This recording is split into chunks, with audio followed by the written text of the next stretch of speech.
ideology on its members, about an endless list of topics in society. The model of the United Nations that had been successful, the origin of which we can see in the ideas of President Wilson, who talked about the need for peace without victory, and that was founded out of cooperation from nation states, has been abandoned. It's been replaced by a model of supranational government, of international bureaucrats that attempt to impose on citizens of the world a specific way of living. What we're discussing in New York this week at the Summit of the Future is nothing more than going further down this tragic path, the tragic path that this institution has adopted. Going further down this path, which in the very words of the Secretary General, calls on us to define a new social contract, redoubling our commitment to the 2030 agenda. On this, I'd like to be clear about Argentina's position. The 2030 agenda, although it's well-intentioned in its goals, is nothing but a supranational government program that is socialist in shape. It purports to resolve the problems of modernity with solutions that afflict the sovereignty of nation-states and violate the right to life, right to freedom and property of persons. It's an agenda that purports to resolve poverty, inequality, discrimination with legislation that simply furthers these issues.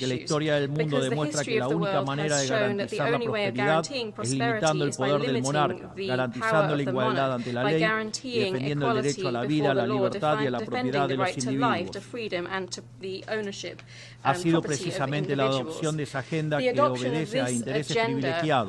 y el abandono de los principios esbozados en la Declaración Universal de Derechos Humanos de las Naciones Unidas, lo que tergiversó el rol de esta institución y la puso en una senda equivocada. Así, hemos visto cómo una organización que nació para defender los derechos del hombre ha sido una de las principales propulsoras de la violación sistemática de la libertad, como por ejemplo con las cuarentenas a nivel global durante el año 2020 y que debería ser considerado un delito de lesa humanidad. En esta misma casa, que dice defender los derechos humanos, han permitido el ingreso al Consejo de Derechos Humanos a dictaduras sangrientas como la de Cuba y Venezuela sin el más mínimo reproche. En esta misma casa, que dice defender los derechos de las mujeres, permite el ingreso al Comité para la Eliminación de la Discriminación contra la Mujer a países que castigan a sus mujeres por mostrar la piel. En esta misma casa, sistemáticamente se ha votado en contra del Estado de Israel, que es el único país de Medio Oriente que defiende la democracia liberal, mientras se ha demostrado en simultáneo una incapacidad total de responder al flagelo del terrorismo. En el plano económico, se han promovido políticas colectivistas que atentan contra el crecimiento económico, violentan los derechos de propiedad y entorpecen el proceso económico natural, llegando a impedirle a los países más postergados del mundo gozar libremente de sus propios recursos para salir adelante. Regulaciones y prohibiciones impulsadas precisamente por los países que se desarrollaron gracias a hacer lo mismo que hoy condenan. Se ha promovido además una relación tóxica entre las políticas de gobernanza global y los organismos de crédito internacional, exigiéndole a los países más relegados que comprometan recursos que no tienen en programas que no necesitan, convirtiéndolo en deudores perpetuos para promover la agenda de las élites globales. Tampoco ha ayudado el tutelaje del Foro Económico Mundial, donde se promueven políticas ridículas con antiojeras maltusianas, como las políticas de emisión cero, que dañan sobre todo a los países pobres, a las políticas vinculadas a los derechos sexuales y reproductivos, cuando la tasa de natalidad de los países occidentales se está desplomando, anunciando un futuro sombrío para todos. Tampoco la organización ha cumplido satisfactoriamente su misión de defender la soberanía territorial de sus integrantes, como sabemos los argentinos de primera mano en la relación con las Islas Malvinas. Y llegamos incluso a una situación en la que el Consejo de Seguridad, que es el órgano más importante de esta casa, se ha desnaturalizado, porque el veto de sus integrantes permanentes se empezó a utilizar en defensa de los intereses particulares de algunos. Así estamos hoy, con una organización impotente en brindar soluciones a los verdaderos conflictos globales, como ha sido la aberración y aberrante invasión rusa a Ucrania, que ya le ha costado la vida a más de 300.000 personas, dejando un tendal de más de 1 millón de heridos en el proceso. Una organización que en vez de enfrentar estos conflictos invierte tiempo y esfuerzo en imponerle a los países pobres que cómo y deben producir, con quién vincularse, qué deben comer y en qué creer, cómo pretende dictar el presente pacto del futuro. Toda esta larga lista de errores y contradicciones no ha sido gratuita, sino que ha redundado en la pérdida de credibilidad de las Naciones Unidas ante los ciudadanos del mundo libre, en la desnaturalización de sus funciones. Por eso, quiero hacer una advertencia.